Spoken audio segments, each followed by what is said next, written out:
Hi, welcome to Mission Driven Monday. My name is Chantel Adams, and I am here with Courtney Defeo. Hi, Courtney. Hey, how are you? Good. How are you? I'm doing well. I just feel like I should tell people that I forgot this was a video interview. And so I threw on this sweater over my black sports bra. That's okay. I have a white sports bra on under this sweatshirt. Okay, good. So, And I have yoga pants on the bottom. okay. Well, you are in good company. So thank Good. you for joining me today. You should all know that Courtney is the author of a book called In This House, We Will Giggle. And she is just full of ideas, inspiration, and resources for families. She is the founder of an organization called Treasured Girlz, which I'm really excited about because I've just always been very passionate about raising strong young women. And it's such a pleasure to see that you are too. So Yes. it's really fun to talk to you today. Thanks, Courtney. Thanks for having me. We have a mutual friend, that Melanie Dale. I love her. Yes, Melanie Dale is one of my favorite people in the entire world. And she has personally connected me to so many people that I've interviewed through Mission Driven Monday. And we've been friends for a little over a decade, but she is one of my nearest and dearest friends. Great. Well, thanks for having me. I'm excited to chat. Yeah. So we always start the same way, asking the same question. And the question that I want to ask you first is, I want you to tell me a little bit about what you're the most proud of when you think back through all the things that you've done. And you've done a lot. I mean, I was first introduced to you more than a decade ago, actually, through your kind of light 'em up random acts of kindness series that you did, and me and my young children did that over Christmas time. And then I got hooked on your ABC scripture cards, which are still one of my go-to presents for new moms and just people that I think, oh, they probably like this. It's a good little housewarming or just anything. So I was introduced to you actually even before I met Melanie and knew that she knew you. But when you look back over all these things that you've done, tell me, what are you most proud of? Yeah, it's funny. I was taking Larson to school late before you and I got on here. And I was telling her about that first question because I sifted through them real quick and thought, what am I going to say? And I said, I want to say you and Ella. And she said, you better say me and Ella, and of course every mom wants to say your kids. And I certainly feel that way, that I'm really proud to be their mom. I can't take credit for their best things, and I don't want to take credit for their worst things. So I want to say that truthfully. But as I think about, some of the work that I've done outside of my family, it is actually Treasured Girlz, and it's not finished, but I would say, because as I think back to scripture cards in my book and those things, it wasn't that God certainly did those things through me, but they felt almost in my control. Like I felt like I could see how they were going to get done. They felt in my wheelhouse. I could see kind of how they lined up with my gifts. Treasured Girlz, since the beginning of when God started in me, felt out of my control. It felt bigger than I could put my arms around. It felt scary. It felt, how am I going to do this? And I really tried to quit many times over the last several years that God has put this vision in my heart. And I've tried it many different ways. I took it as my dear friends, Jeff and Wendy Henderson, started with my old boss at Chick-fil-A, David Salyers. They started an organization called Champion Tribes, and they started as a company, and it's amazing for boys what they're doing with their sons. So we tried to kind of do a girl spinoff of that. I met with fundraisers. I was going to do kind of raise the funds for that, and had a proposal for like $200,000. And I was meeting with these like investors going, what am I doing? And it's just been probably the most stretching kind of project for me, and the scariest, and probably brought on the most doubt and insecurity and warfare and frustration and closed doors. And so I think when this thing comes out, it will be at its core, it will be a curriculum for moms and daughters. And actually today, while we're on the phone, it can make me cry. It is actually being filmed right now in Atlanta at Orange with a team that is better than me, that is more equipped than me. And God just finally brought the right team around me to say, like, I I'm going to put someone in front of you that can even do better than you could ever do. And so the team at Orange and Parent Q is actually filming it where I'm here. Like, and I so want to be in the room, but I'm even just here in my home. And someone else is filming it. And so I would say that one because I've needed the Lord the most.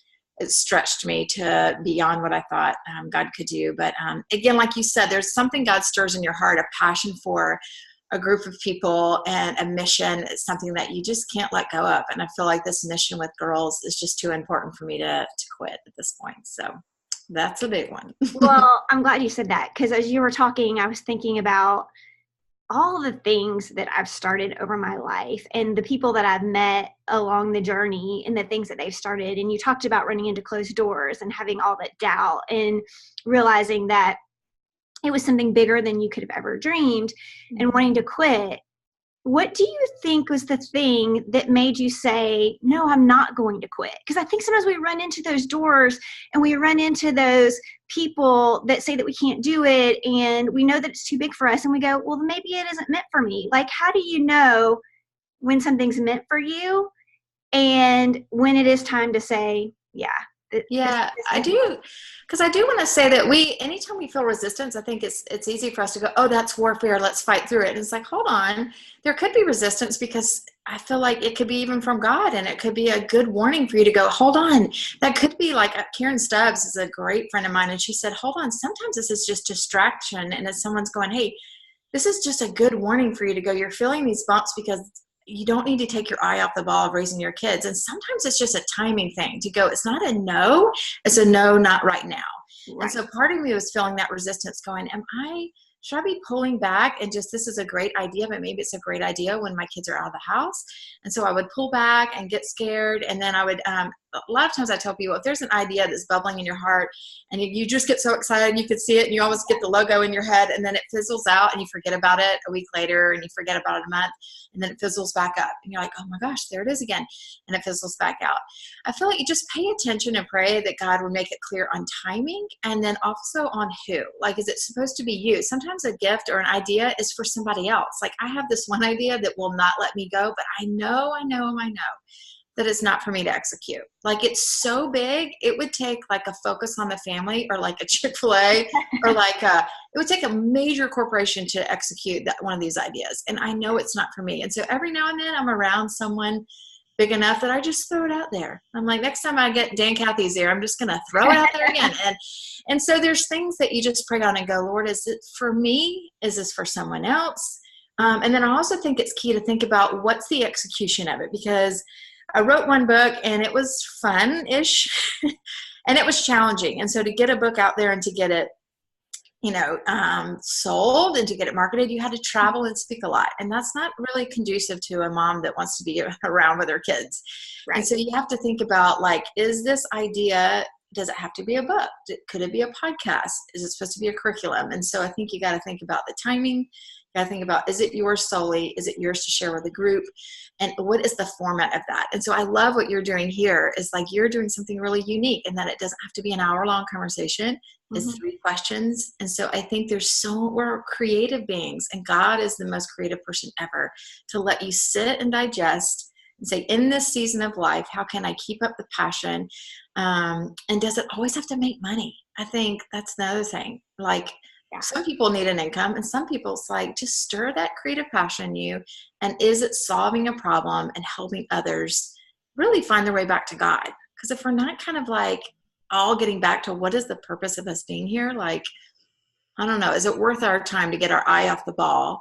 That is, to be like, keep us on our priorities. And that's where I get distracted. I'm like, I'm so frazzled. I'm like, wait, I got my eye on the main thing? And there are all these great ideas keeping me distracted from kind of my main thing. And I'm not awesome at it, but I get frazzled. So it's like 100 points in one.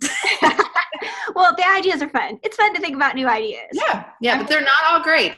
They're not all worth pursuing, and the years that our kids are tiny. So I would just caution young moms to not to say not go for it, to just be really careful and really prayerful about when to do it.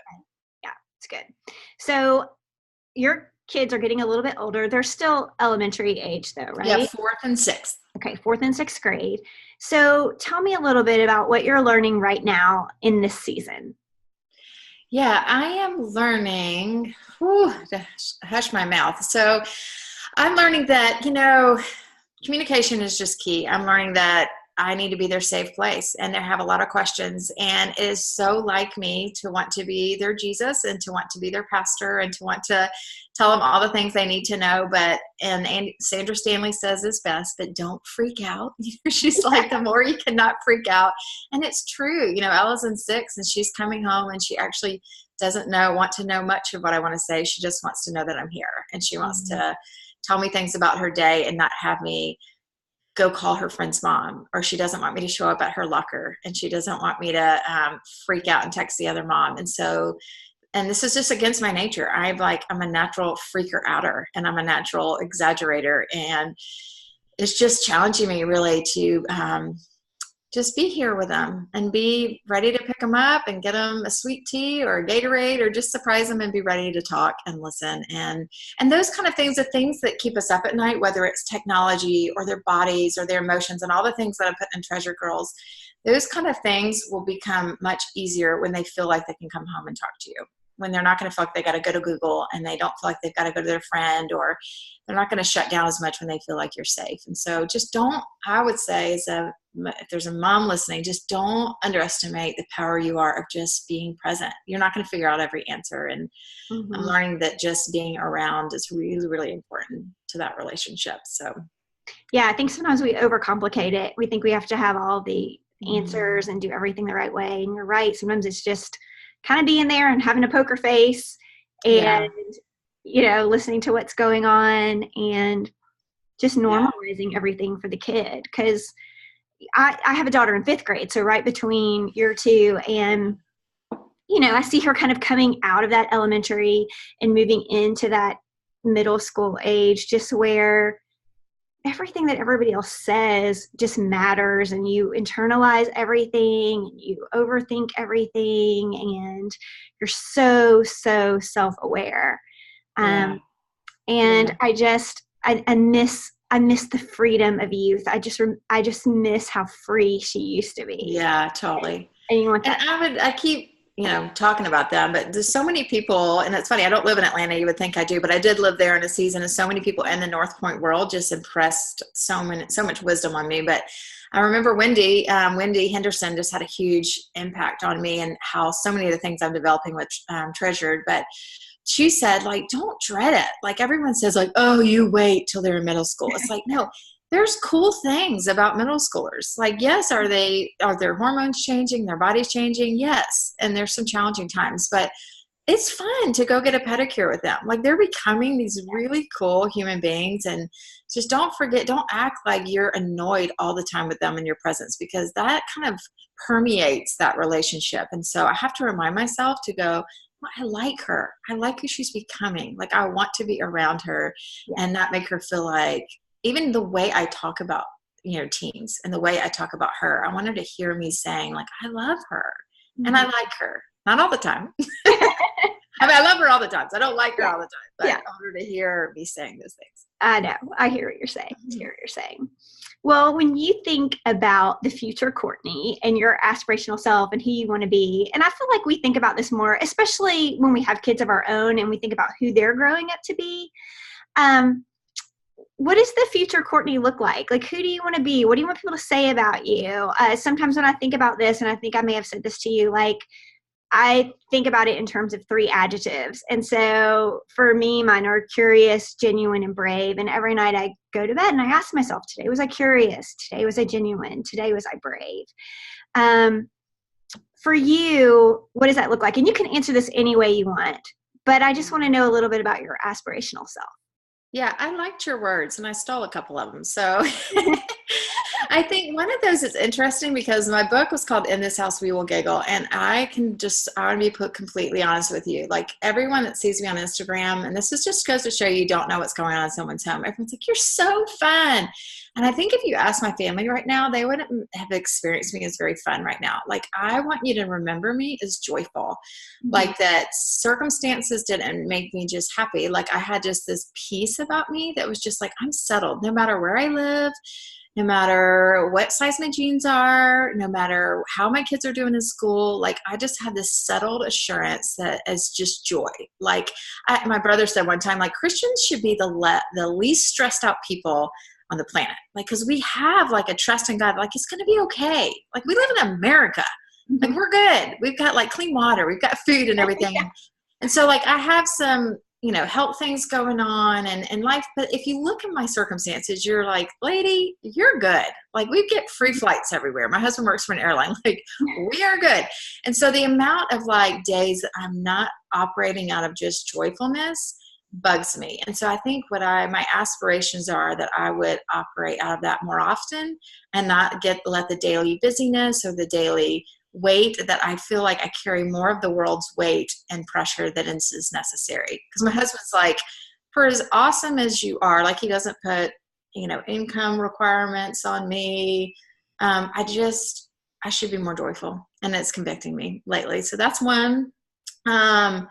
Generous is one. It's super important to my family. And it's kind of one of my life verses, Matthew 5:16, that we're here to be a light. And I hope when you look back on our family that we used whatever we had, whether it was our gifts or money or talent, that we were just generous, even with the ideas that God puts in my head. I don't want to hoard them. I don't want to sell them. I don't want to, keep them in a box. I just want to take anything that is given to our family. And I want to be generous with our lives and our home. I want to open our home, and we are at our best, and my kids are at their best when we are serving. And so we went on a Lighthouse family retreat this summer, and we loved it. And I was like, this is where our family thrives, is when we're operating out of generosity. And then the last one would be stolen from you, is I just love that word brave. And I think as an idea girl, God put some really big ideas in my heart that I'm sometimes scared to say, because you're probably an Enneagram girl, but the two side of me, I'm a 2-3, 3-2. Okay. My heart is wired so big to care about others that I sometimes care too much what other people think. And so I'm afraid to kind of voice an idea that God puts in my heart, because other people might think I'm weird or delusional. Like, I'll have stuff that I'm like, no, I could actually see that being a TV show, or I think that's a movie script, or things that I'm like, is that so crazy? And then it's so scary, because I'm like, am I being a chicken? Like, why don't what if that could change a city? What if that could change like the world? And I get scared sometimes to act on that brave faith, because I'm afraid of what people might think. Mm-hmm. So those are 3 little ones.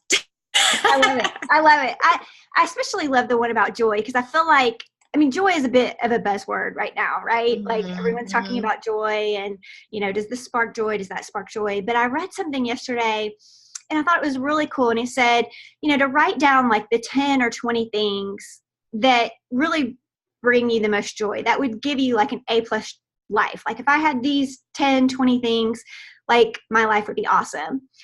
And more than likely, when you look at that list, you'll see that nearly everything on the list is probably free or very, very cheap. Like, yes, the things that are the most important to you, that bring you the most joy. I thought that's just a really freeing thought. Like, to think that joy is available to all of us, because it's free, yeah. Like, we can create it anywhere. And so I love that was one of your words, because it's something that we can all do. I think sometimes there's other words that can be hard, like brave can be a really hard word, because you think, oh my gosh, it's scary, and people might not like me, and people might not help me, and everybody might think this is crazy. Like, that can be really, really scary. And so a lot of people don't pick that word, brave. But joy, like, we should all pick that word. That's a great word. Yeah. Well, I even think this in the simple things, like, I've also felt in this season, when you work, like, for me, I work from home in my computer, in my kitchen by myself. And I'm like, I am not a girl that's meant to be alone. Like, I'm just not. And I'm an extrovert. I'm supposed to be with people. And so I felt this, like, I'm just drained at the end of the day, because I haven't been with people. Like, I've been with people online. That's probably half the time I'm on Instagram, like, hello, is anyone out there? Anybody want to talk? Yeah. And I think that it's like, it's on us to make that choice to say, like, text somebody, say, meet me for lunch. Or like a group of moms one day, we went to a movie in the middle of the day. It felt so scandalous. I'm like, is this illegal? Like, we're allowed to see a movie in the middle of the day? But it gave me such life to get out in the world and get out of this house. Like, I am thankful for this house. I'm thankful that I get the pleasure of having that flexibility. I'm so grateful that I have the flexibility to do this. But you have to know your heart and what makes you thrive. Some people are around people all day, and what sparks them joy is being alone and going to a Starbucks or going outside and reading a book for an hour, like knowing yourself and being honest with what does it. And lately, God's just been getting my attention. Like, you can't be in your house all day by yourself, because then you're a cranky mess when they get home, because you're like, get me out of here. You know, that kind of thing. So. Yeah. Well, thank you so much, Courtney. This was so fun talking to you. Oh, thank you. I appreciate it. I love your work. I've always loved you, and just believe in what you're doing, and just continue to press on. And thanks for having me. Well, you're welcome. Remember, our motto is follow your mission, not the madness. And we hope that you had as much fun as I did today. And I'll see you again next week for another episode of Mission Driven Monday.